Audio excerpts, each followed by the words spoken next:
Então, irmãos, mantendo as nossas Bíblias abertas na segunda epístola de Paulo aos Coríntios, no capítulo 5, faremos a leitura novamente, agora nos versículos 11 e 12.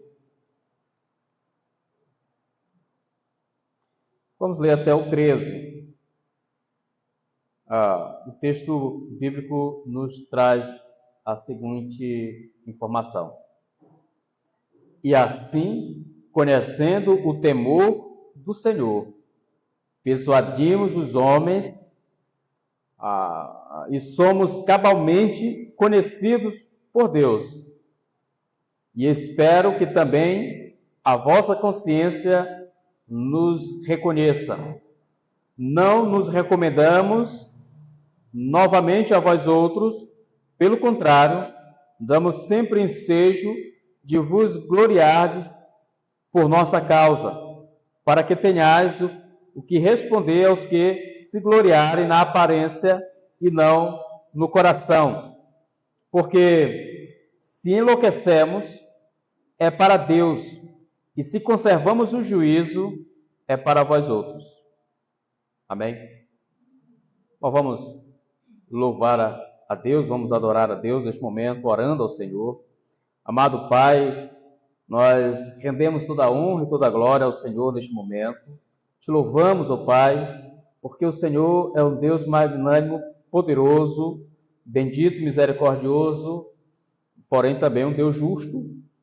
E nós, conhecendo o Senhor, como a Bíblia nos revela, devemos temer e tremer diante do Senhor, porque o Senhor Deus é justo, o Senhor Deus pedirá contas a cada um de nós no dia do juízo de Cristo. Então, muito obrigado, porque neste momento, Senhor Deus, a Tua palavra que foi lida será ministrada, apresentada à Tua igreja, exposta à Tua igreja para a edificação espiritual da mesma.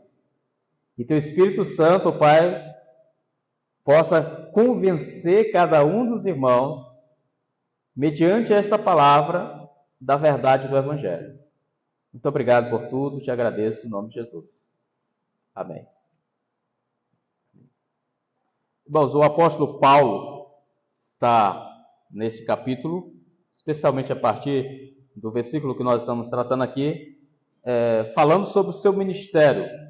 E ele divide aqui até o versículo 17, por exemplo, em duas partes. A primeira é a que nós vamos tratar agora, onde Paulo trata da questão do zelo apostólico, né, como está o título aqui na minha Bíblia, possivelmente na dos irmãos deve estar assim também, mas nós vamos tratar do versículo 11, 12 e o 13, onde Paulo vai falar sobre o temor a Deus, tá? De como o seu ministério ele está pautado dessa forma no temor a Deus, e depois, no versículo 14 em diante, ele vai falar sobre o amor de Cristo, que nos constrange, como ele diz aqui no versículo 14, julgando nós isto, um morreu por todos e logo todos morreram, logicamente apontando para o amor incondicional de Cristo, que entregou-se naquela cruz por seu povo, por sua igreja, pelos eleitos, como nós abordaremos de forma específica no próximo domingo, para não misturar muito as coisas aqui.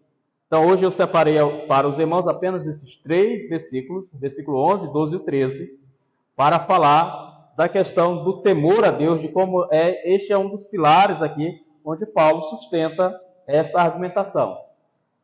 O apóstolo Paulo, ele está, logicamente, tratando, como a gente viu no domingo passado, ele falando do tribunal de Cristo, que há de acontecer na sua segunda vinda. Então, o versículo 10 ele vai dizer, porque importa que todos nós compareçamos perante o tribunal de Cristo, para que cada um receba segundo o bem ou mal que tiver feito por meio do corpo. Paulo está falando deste tabernáculo, desde o primeiro versículo, dessa casa terrestre, deste tabernáculo, que se desfaz, que a cada dia o nosso corpo vai se debilitando mais, Tem pessoas que já nascem com o corpo debilitado, com doenças e problemas mais. No entanto, o restante, aqueles que nascem de forma saudável, é natural que com o passar do tempo vá adquirindo problemas físicos e doenças e debilitando seu corpo mais ainda, até que nós chegaremos àquele momento, como a Bíblia anuncia e todos nós sabemos, que é o momento da nossa partida, para estar definitivamente com o Senhor, para estar com o Senhor no seu, mesmo que seja ainda no estado intermediário, como já expliquei isso aos irmãos, mas todos nós aguardamos pela vinda do Senhor Jesus Cristo, a sua segunda vinda, onde nós nos reuniremos com Ele de forma definitiva para todo sempre na glória eterna, um corpo glorioso, onde corpo e alma serão unidos novamente e então, de forma gloriosa, nós estaremos com o Senhor para sempre.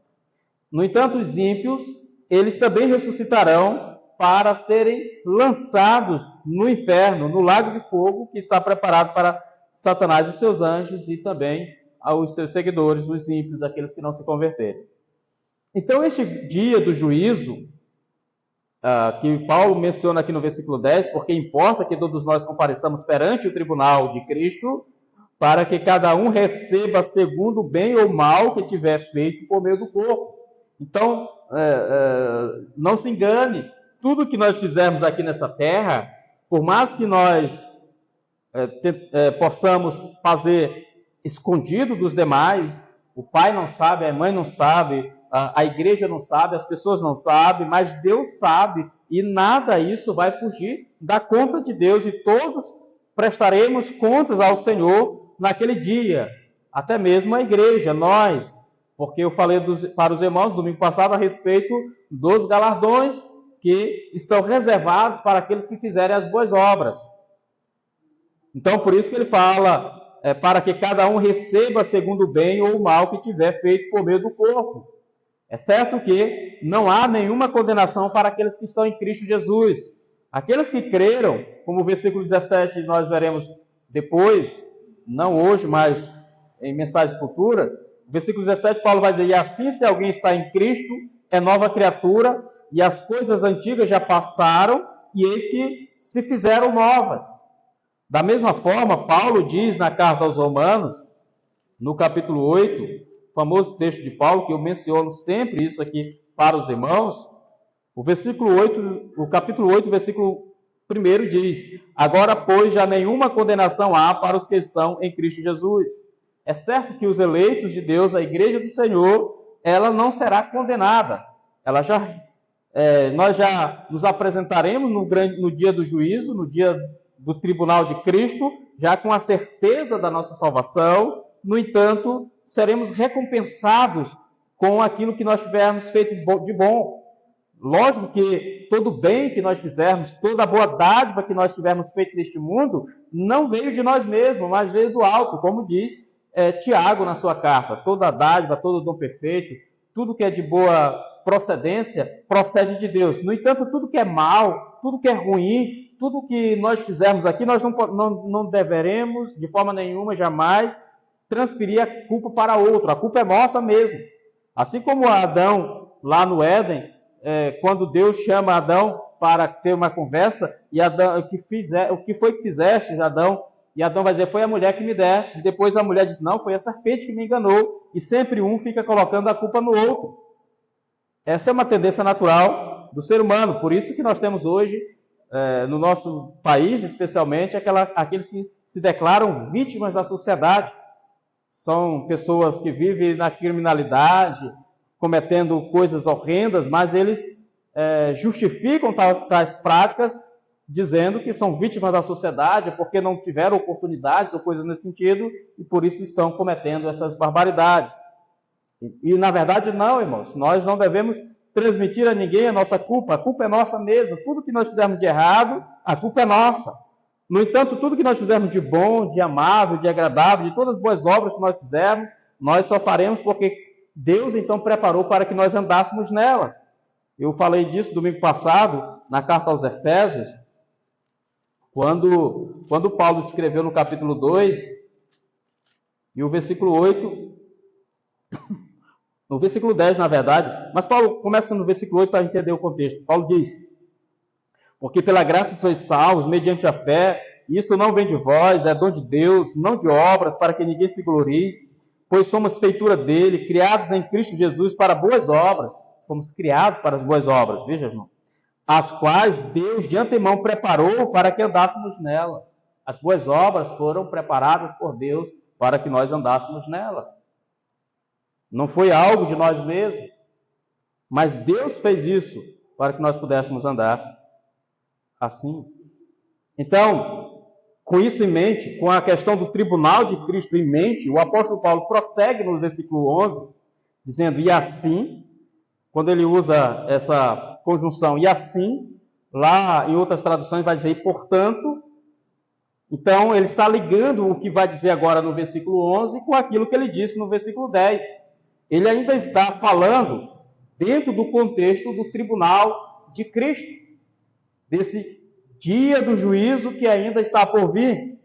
Então, o apóstolo Paulo continua dizendo: e assim, conhecendo o temor do Senhor, persuadimos os homens e somos cabalmente conhecidos por Deus, e espero que também a nossa consciência nos reconheça. Observe, irmãos, que o apóstolo Paulo está falando aqui com respeito ao temor do Senhor. E aí nós poderíamos pensar que temor do Senhor está se referindo apenas a uma reverência que nós devemos ter com Deus. E logicamente que o apóstolo Paulo ele tem isso em mente em outras partes, mas aqui nesse versículo ele está se referindo ao temor do dia do juízo.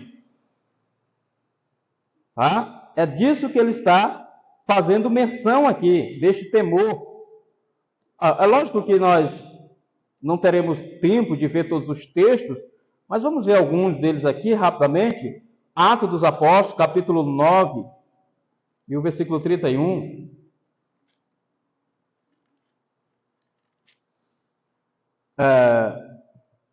Onde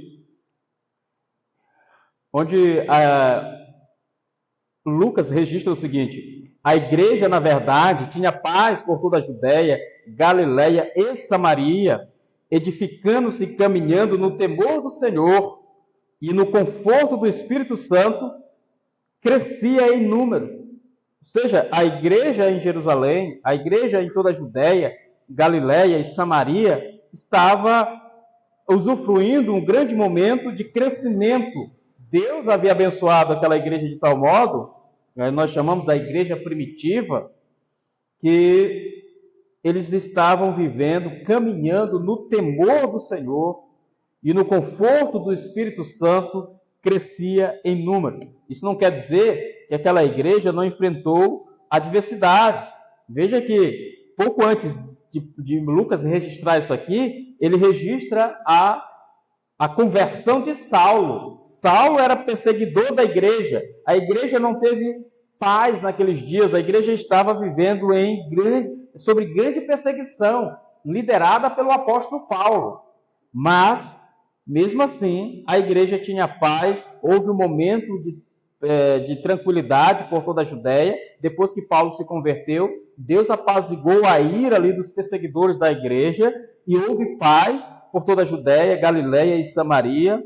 E então, edificando-se e caminhando no temor do Senhor e no conforto do Espírito Santo, crescia em número.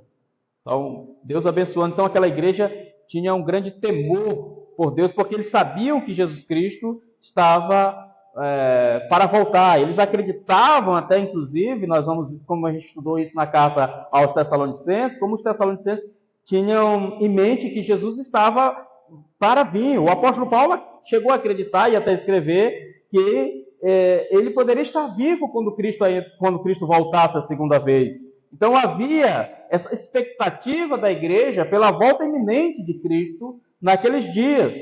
Sabemos que não voltou tão logo assim como ele anunciou. Logicamente as palavras precisam ser interpretadas da forma correta, mas aquela igreja tinha essa expectativa da volta iminente de Cristo. E por isso eles temiam, porque sabiam que Jesus havia falado sobre esse julgamento, sobre esse tribunal, que seria estabelecido por Cristo na sua segunda vinda, para julgar a todos, inclusive a própria igreja e os ímpios. Não que a igreja corra o risco, ou os crentes corram o risco de perder a sua salvação. Na verdade, não. A Bíblia nos dá garantia, porque aqueles que estão em Cristo é nova criatura. Então, como Paulo diz lá, se não há nenhuma condenação para aqueles que estão em Cristo Jesus. Nada pode nos separar do amor de Deus, Paulo vai dizer ainda nesse capítulo 8 de Romanos. Muito bem, então, diante disso, quando ele diz, e assim, conhecendo o temor do Senhor, Paulo está falando sobre ele mesmo. Paulo está falando sobre ele e os demais leitores, inclusive, possivelmente, os coautores dessa carta, que é Silas e Timóteo. Então, o apóstolo Paulo está dizendo, olha, nós, conhecendo o temor do Senhor, persuadimos os homens e somos cabalmente conhecidos por Deus.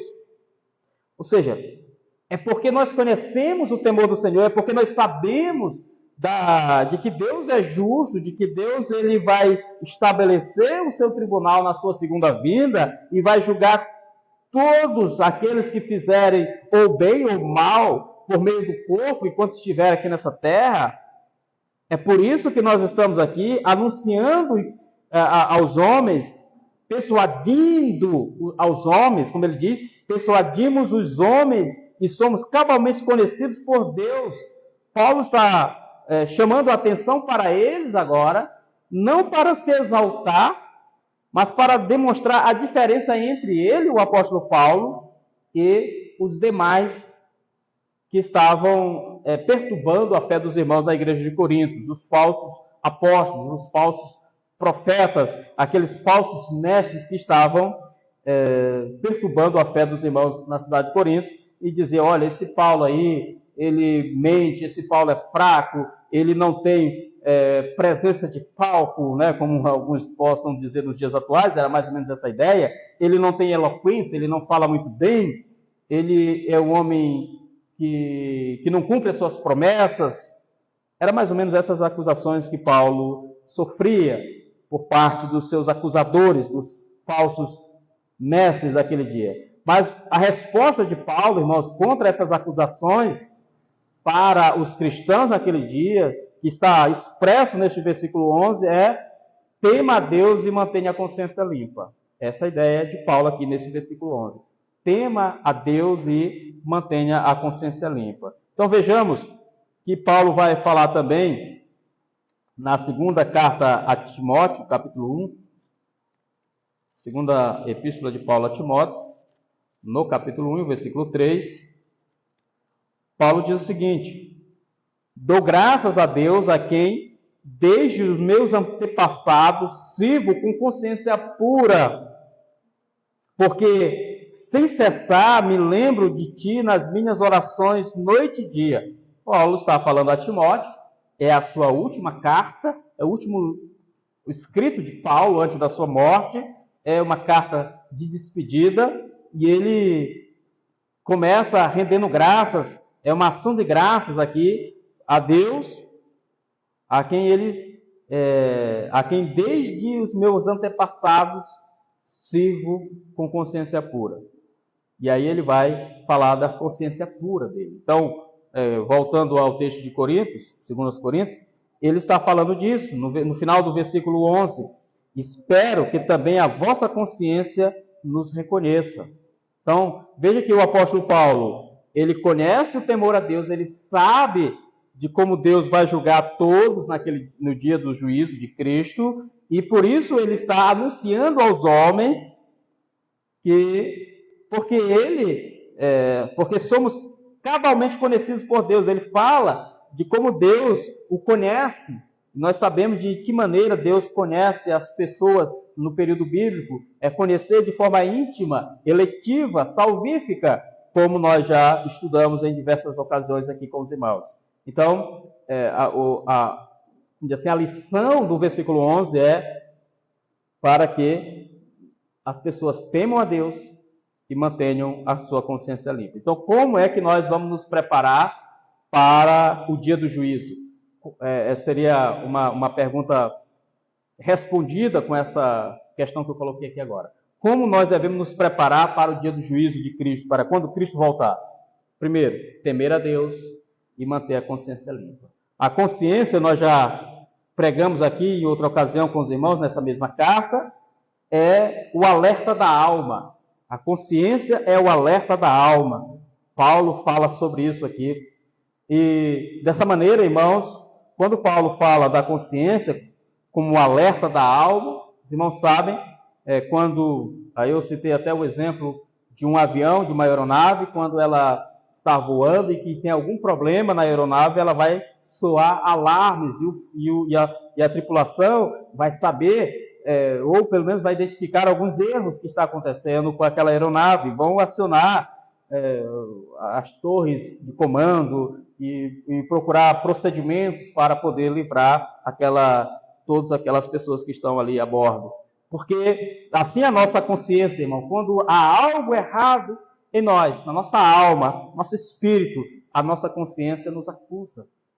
Ela acende um alerta que tem alguma coisa errada que precisa ser corrigida. É como a febre. A febre é um alerta de que há algo errado no corpo. Pode ser uma inflamação, sei lá. A gente sabe perfeitamente que a febre é um sintoma de alerta para o nosso corpo. Dessa mesma forma, a nossa consciência é alerta da alma. E Paulo fala disso aqui. Então, veja o que Paulo diz. Persuadimos os homens e somos cabalmente conhecidos por Deus, e espero que também a vossa consciência nos reconheça. Ou seja, que vocês percebam isso em nós. O apóstolo Paulo não está aqui tentando se vangloriar, mas ele está colocando a diferença entre ele e os demais. Ele está dizendo assim, observe a nós, nos observe, preste atenção no nosso procedimento, nos avalie. Irmãos, é muito difícil os pastores de hoje em dia fazerem isso. Pedir à igreja que avalie o procedimento do pastor. Observe o nosso comportamento, observe a nossa prática, veja se nós estamos agindo corretamente. O apóstolo Paulo esteve o tempo todo sob esse escrutínio, irmãos da igreja.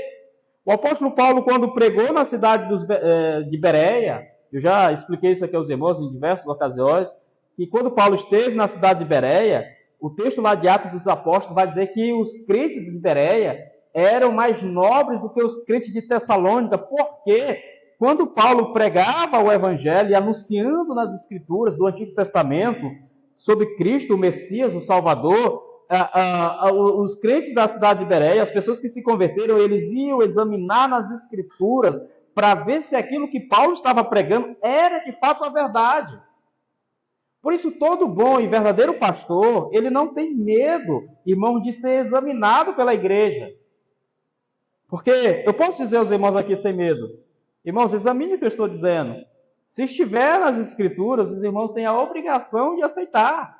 Agora, se o que eu estou dizendo não é Bíblia, não é a palavra de Deus, os irmãos estão autorizados a não aceitar o que eu estou falando.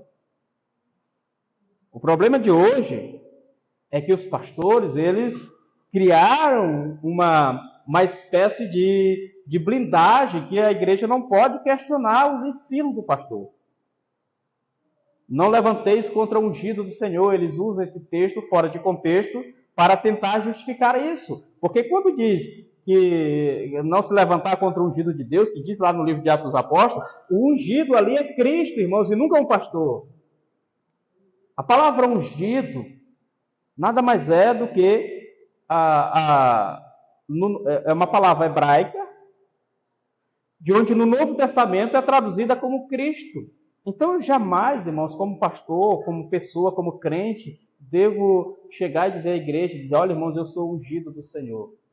Irmãos, se eu digo isso, eu estou me colocando no lugar de Cristo. Eu estou me colocando no lugar de Cristo. E se eu me coloco no lugar de Cristo, eu sou um anticristo. Então, o ungido do Senhor é Cristo. Somente Ele. Ninguém mais. Então, o pastor jamais pode se colocar assim. Ele tem que se colocar sob o escrutínio da igreja. para que a igreja avalie se o que ele está pregando é de fato a verdade. Então, Paulo vai dizer na primeira carta aos Coríntios, capítulo 14, que quando um profeta fala, os outros que são profetas, eles ficam calados, examinando, avaliando aquilo que o outro profeta está dizendo, para ver se aquilo que ele está dizendo é a verdade. Então a igreja precisa o tempo todo estar supervisionando o ministério pastoral, para ver se ele está pregando, se o pastor está pregando, é de fato a verdade, se ele não se desviou em nenhum momento, se ele se manteve fiel às escrituras sagradas. E é isso que Paulo está dizendo aqui, irmãos. Paulo está dizendo, olha, examine, vejam o nosso procedimento, vejam o nosso comportamento. Nós persuadimos os homens e somos cabalmente conhecidos por Deus, e espero que também a vossa consciência nos receba, nos reconheça. Tá? O apóstolo Paulo não tem medo do escrutínio da igreja. Na verdade, ele incentiva a igreja a fazer isso. Já o versículo 12, ele vai dizer o seguinte, irmãos.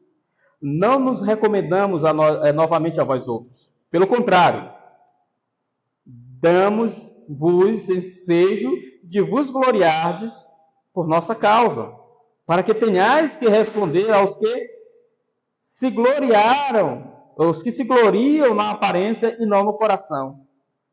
O apóstolo Paulo aqui vai colocar, nesse mesmo sentido que eu já estou falando aos irmãos, certamente ele vai ampliando mais a argumentação aqui.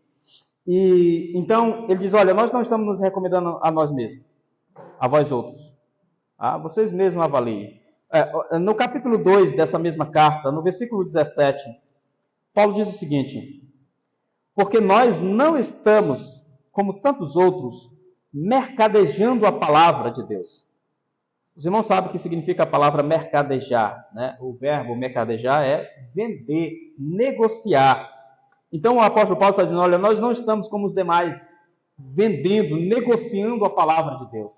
Há pessoas, irmãos, que tornaram a igreja como um balcão de negócio, o púlpito como um balcão de negócio, onde os pastores ganham dinheiro, e muito dinheiro, com a palavra de Deus.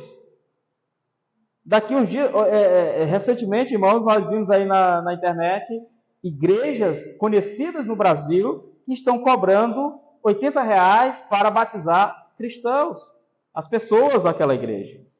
Irmãos, nós não somos católicos. O católico é que faz isso, que cobra para batizar, que cobra para casar.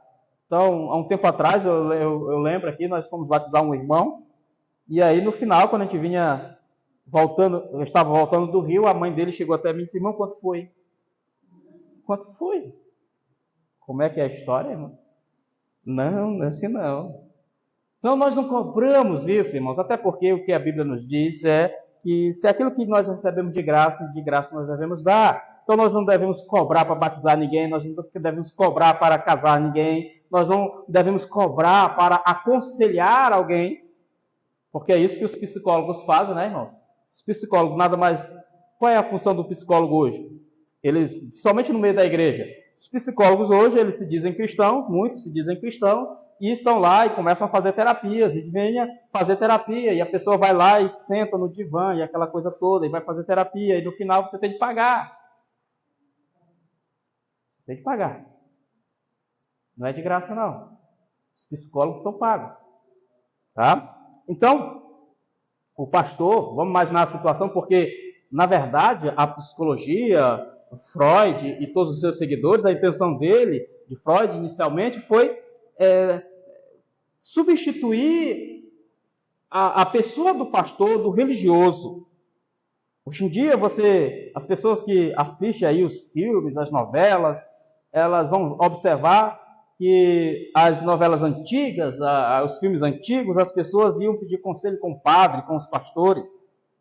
Mas hoje não, as pessoas dizem assim, eu vou conversar com o meu terapeuta. As pessoas têm um terapeuta para chamar de seu. Mas elas pagam por isso. E não é barato. É caro.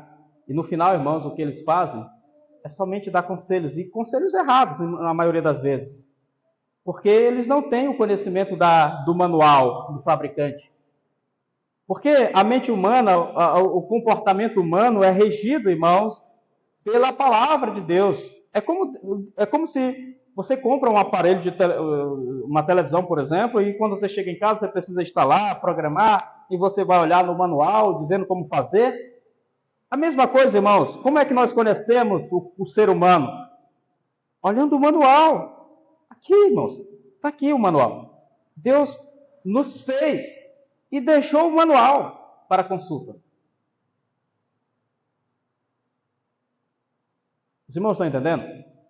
Então, dessa forma, o apóstolo Paulo, ele, falando sobre essas verdades aqui,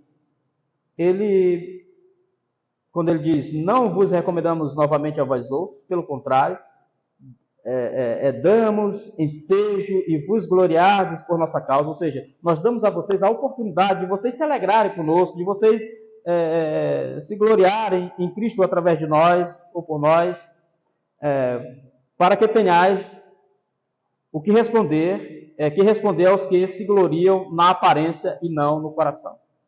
Ou seja, Paulo está criticando aqui os seus perseguidores. E nós podemos fazer um paralelo com essas palavras de Paulo, com aquilo que Cristo disse, que nós estudamos aqui de forma exaustiva, quando Jesus chegou em Jerusalém, no Evangelho de Mateus, ele vai iniciar uma série de debates com os fariseus hipócritas, como assim ele chama, e então ele vai, isso no templo, antes de ser preso, e todo aquele, por exemplo, no capítulo 23 de Mateus, ele inicia uma série de debates com os fariseus, e aí ele vai, a partir do versículo 13, por exemplo, ele vai dizer, ai de vós, escribas e fariseus hipócritas.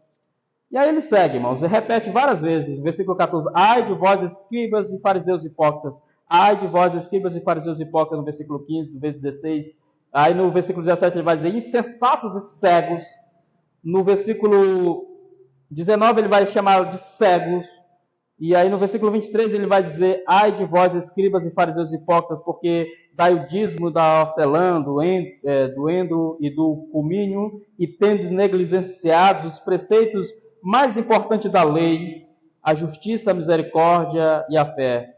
E aí ele segue no versículo 25, ai de vós, escribas e fariseus hipócritas. No versículo 26, fariseus cegos.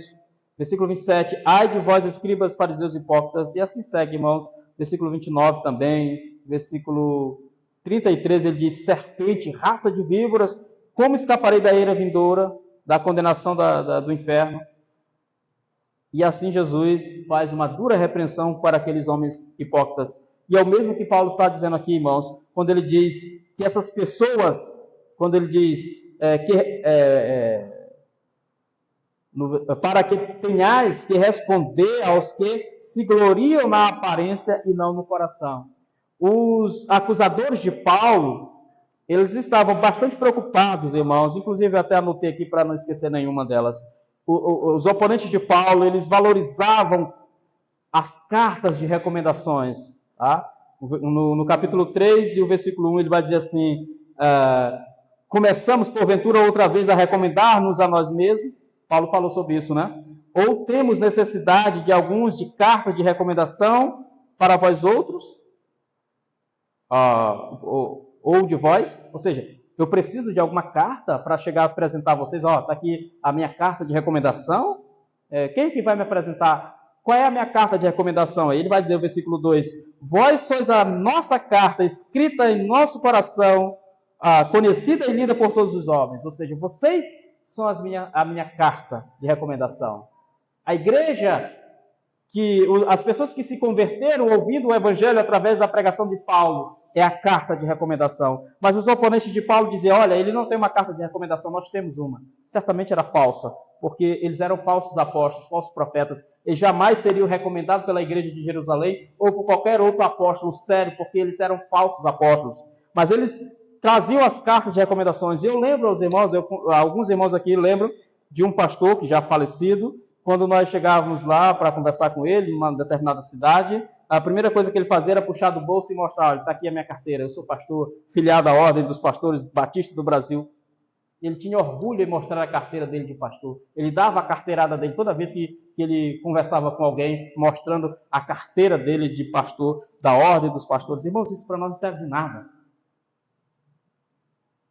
Qual é a carteira? Qual é o documento? Qual é a carta para o obreiro, o verdadeiro obreiro de Cristo? É a igreja, irmãos, que se converteu ouvindo a sua pregação. São os crentes que aqui estão testemunhando da pregação que é verdadeira, que ouviram desde criança ou desde adolescente e que se converteram, tiveram suas vidas transformadas através da pregação de Paulo, mas os oponentes de Paulo estavam valorizando as recomendações.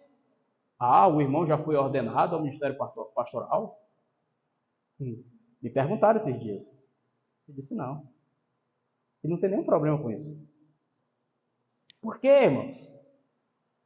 Qual é a ordenação? Precisa fazer uma assembleia na igreja, convocar uma assembleia, fazer um exame para ver se eu estou apto ao ministério pastoral?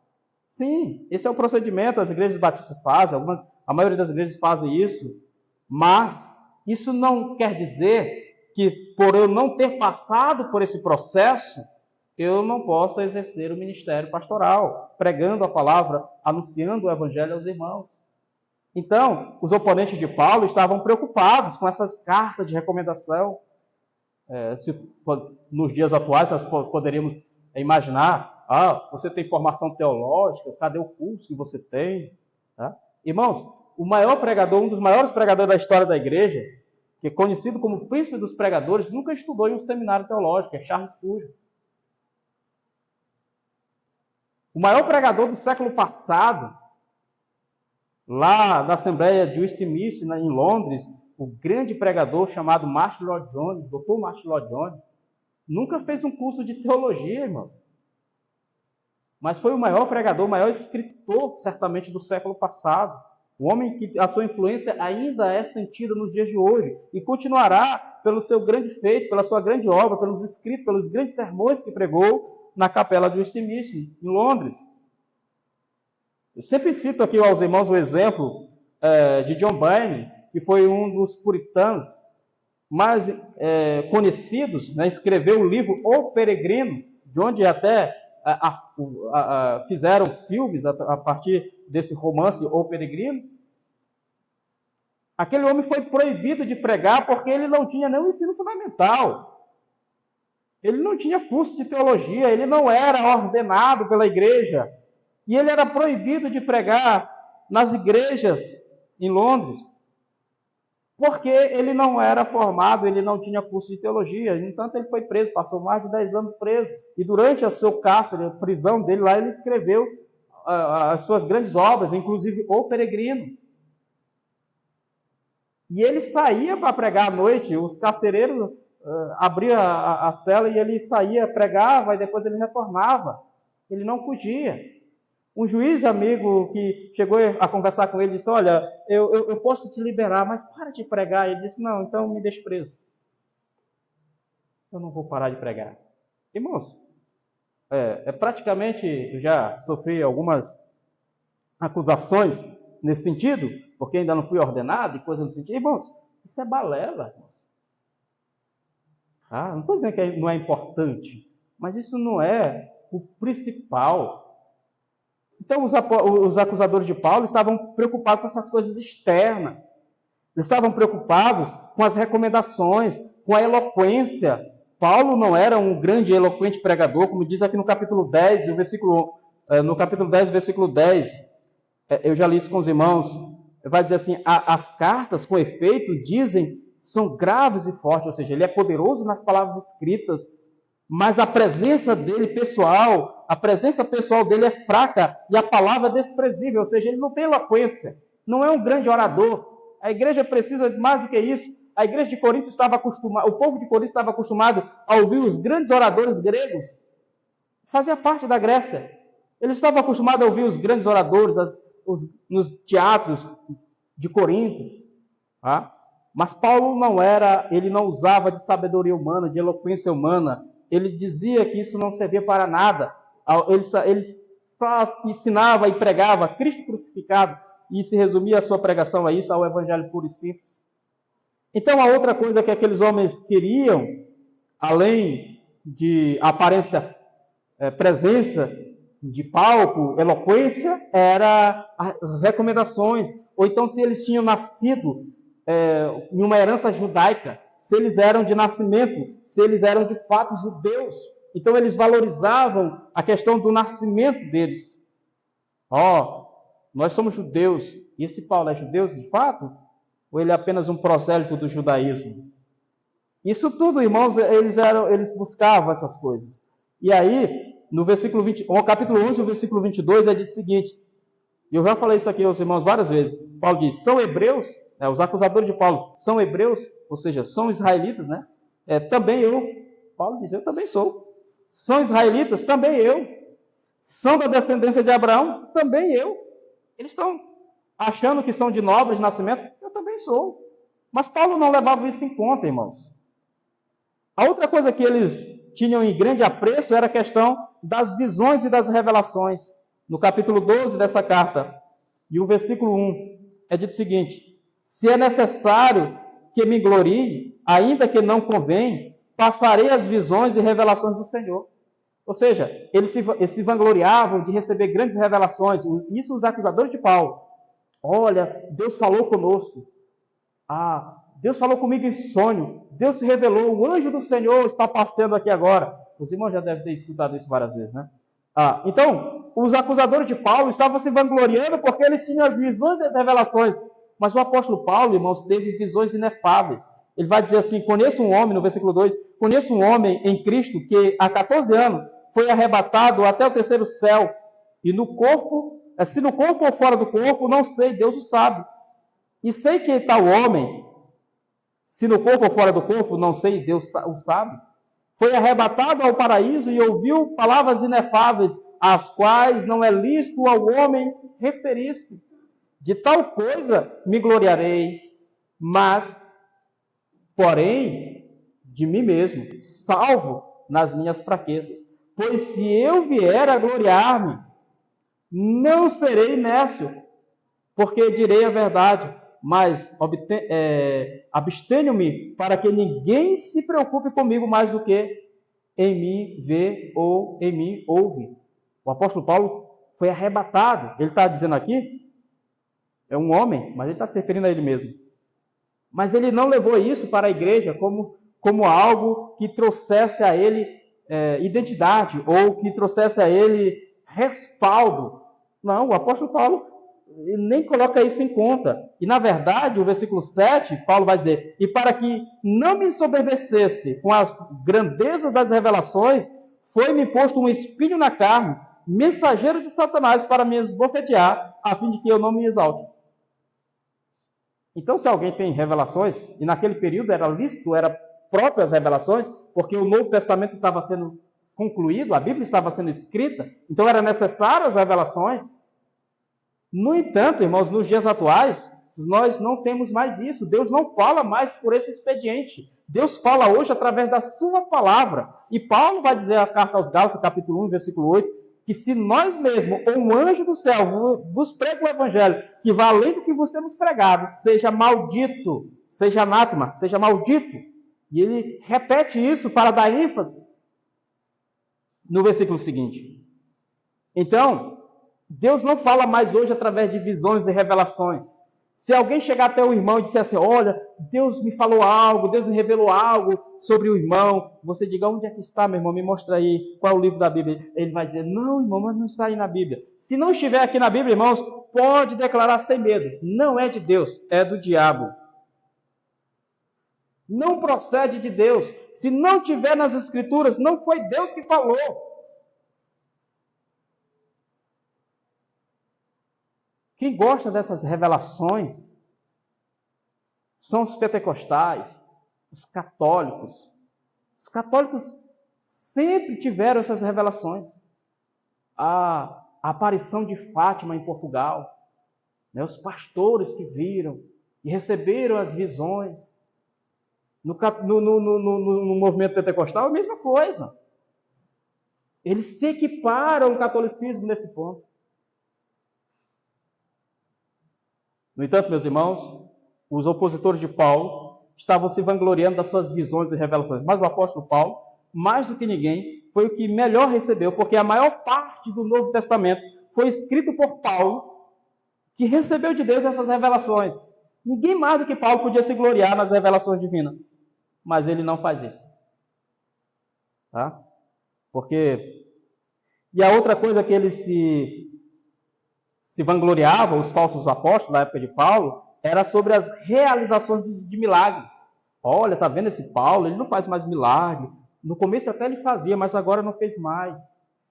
Porque o ministério apostólico foi assim. No começo houve vários milagres. Mas com o passar do tempo, os milagres eles foram cessando, eles foram diminuindo ao ponto de não ser mais necessário a alteração de milagre para autenticar a pregação do Evangelho. Hoje nós temos as Escrituras que autenticam o Evangelho. Então nós não precisamos que o morto ressuscite aqui para que os irmãos creiam. Nós só precisamos das Escrituras. Como Abraão falou ao rico, né? Diz, olha, eles têm lá Moisés e os profetas, que eles ouçam. Se eles não ouvirem Moisés e os profetas, no sentido que ele está dizendo, se eles não ouvirem a pregação da palavra, nem que o morto ressuscite, eles vão crer. Então, o que nós precisamos, irmãos, é da exposição da palavra. A Bíblia está completa, nós não precisamos mais ficar em busca de revelações, de visões, de milagres, ou do apóstolo, né, que está lá autenticando a sua mensagem, falsos profetas, como nós temos visto nos dias de hoje. E as pessoas estão aí divulgando e divulgando as mensagens desses falsos profetas. E esses dias eu vi uma irmã postou uma mensagem desses falsos profetas. E eu fui rapidamente no PV da irmã e disse, olha, é um falso profeta. E graças a Deus ela entendeu. Eu acho que ela não vai mais postar as mensagens daquele falso profeta. Amém? Se os irmãos postarem alguma coisa de falso profeta, se eu ver, eu vou no PV dos irmãos imediatamente. Não se preocupe.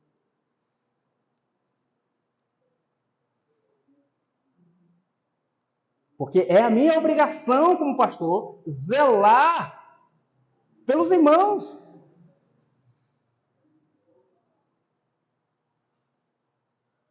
Muito bem.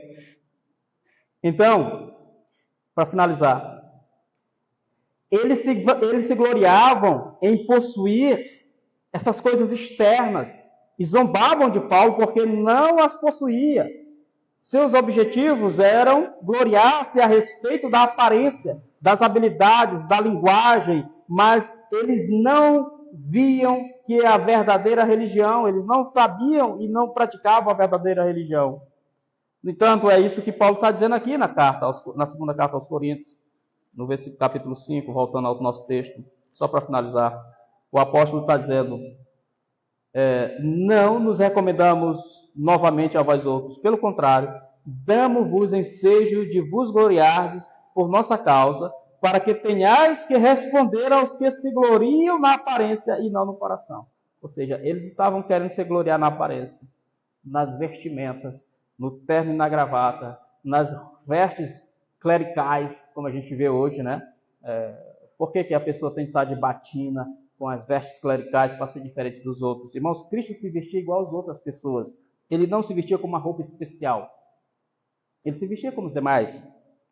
Então, essas coisas, nós não buscamos isso, irmãos.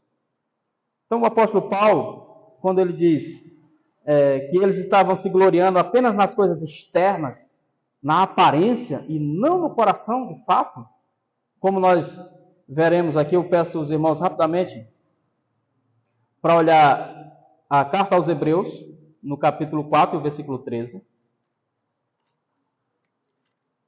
Carta aos Hebreus, capítulo 4, versículo 13. Onde é dito o seguinte: e não há criatura que não seja manifesta na sua presença. Pelo contrário, todas as coisas estão encobertas e patentes aos olhos daquele a quem temos de prestar contas. Ou seja, aqueles homens estavam preocupados nos dias de Paulo só com a aparência, só com as coisas externas, só com a eloquência, só com os gritos, só com a sabedoria deles. Mas eles não estavam preocupados com as coisas internas, com o coração, porque é isso que Deus sonda, irmãos. É lógico que Deus vê todas essas coisas. Ele vê as coisas externas também. Ele vê a nossa aparência. No entanto, ele vê além disso, irmãos, ele vê o nosso coração, ele sonda os nossos pensamentos. A palavra ainda nem veio à nossa boca e ele já sabe o que é que nós vamos dizer. Para onde fugiremos da tua presença, o salmista vai dizer. Se eu subo aos montes, o Senhor está. Se eu desço às mais profundezas do abismo, o Senhor está. Se eu vou aos fundos dos oceanos, o Senhor está. Não tem como fugir de Deus, irmãos. Não tem como mentir para Deus. Você pode mentir para todo mundo, menos para Deus. Deus sabe e conhece tudo e todas as coisas. Deus é onisciente, Ele é onipotente, é onipresente. O outro texto, irmão, só para finalizar. No primeiro livro de Samuel. Primeiro livro de Samuel, capítulo 16, versículo 7.